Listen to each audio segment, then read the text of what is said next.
my town, we have not supported the troops. There's been no drives. There's been nothing as outreach to support the people that are fighting for us in Iraq and Afghanistan. That really disappoints me. We have more people in town that appear to be working against the troops than working for the troops. And whether the government decides to pull the troops back or leave them in, our job while they're there is to make sure that these folks have everything they possibly could need. So I pulled Dick's card and I called him as I was leaving there and I said, you need to come and speak to my group. You need to tell us what we need to do for the troops. So Dick, it's all yours from here. Great.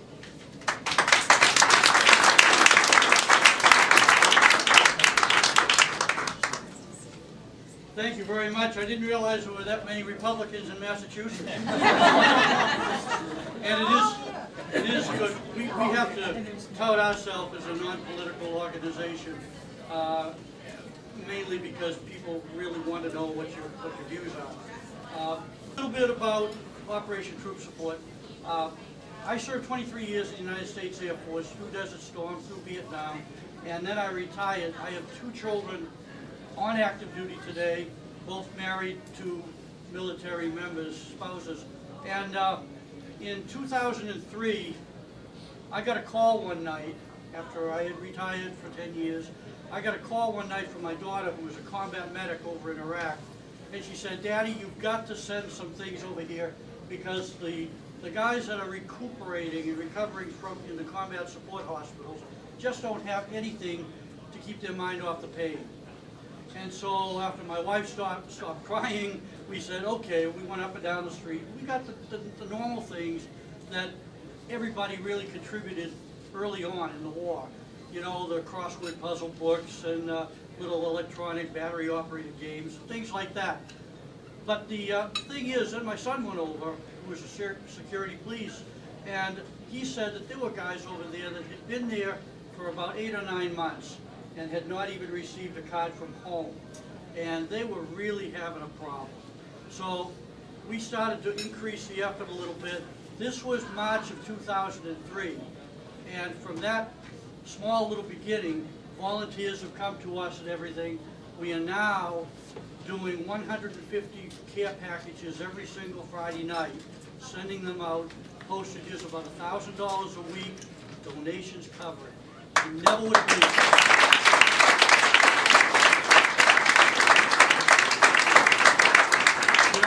In this economy and just the whole thing, we thought everything would kind of die out. We've sent over about 30, almost 40,000 care packages. I wanted to just quickly tell you what our mission is, and I have a couple of cute little anecdotal stories, because I've been over to Iraq in 2005 when my son and my daughter were over there. My poor wife was having a fit, but we got over there. When I was over there, I visited the combat support hospital. I was sitting on the end of the bed talking to a couple of the patients, and the door opened up, a nurse came in with 2 boxes that Operation Troop Support had sent about a week and a half earlier. I became like a little kid. I was jumping all over the place saying, this thing works, you know? But what I saw after that just melted my heart. I saw these guys and a couple of girls open up the packages, and they were like little kids on Christmas morning. I would like that. Could I have this? Could I have that? And it went all through the hospital. And I couldn't wait to get home to tell the folks back home, we got to keep going. We got to keep doing this thing, you know? So we have 5 missions. The first mission is the care package program. That's what everybody seems to associate with us. The second mission is a little bit of an offshoot of that. We decided to send individually wrapped Christmas gifts to all the troops that we deal with. And if you picture this, we deal with about 400 units over there.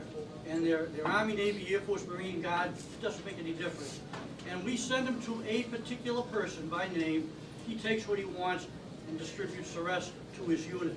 We decided to expand that on our first Christmas by giving everybody in his unit an individually wrapped Christmas gift. These are boxes that inside will have 4 or 5 gifts. Might have a clean new pair of socks, deck of cards, non-perishable snack bar, things like that. Everybody gets one of those every Christmas.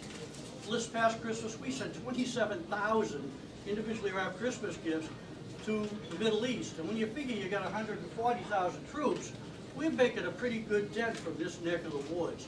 And it's because of everybody in the communities around here. We hold public Christmas wraps in July, August, September, and October, and November. And we'll advertise them. If you can come down to the local middle school in Danvers, we have the gifts, we have the paper, we have the tape, we have the scissors, we have the tags. All we need is your strong muscles to wrap them. You do that, we put them into boxes, and the beginning of December we ship them out. We have climate-controlled storage areas throughout the north of Boston here, and that's what we do to try to get the troops some little piece of Christmas. I'm going to tell you a quick story about that, but first we have the care package, we have the Christmas program, we have the family support group. We found that was very, very important because people would call us up saying, what can we donate? And they practically break down on the telephone. And when I would say to them, what's the problem? My daughter's over there, my son's over there, and I can't cope. You know, unlike the South, there's not very many military installations up here. And down South, they treat you as a family, all the people around the base. Up here, we don't have that. So we had to try to work something out.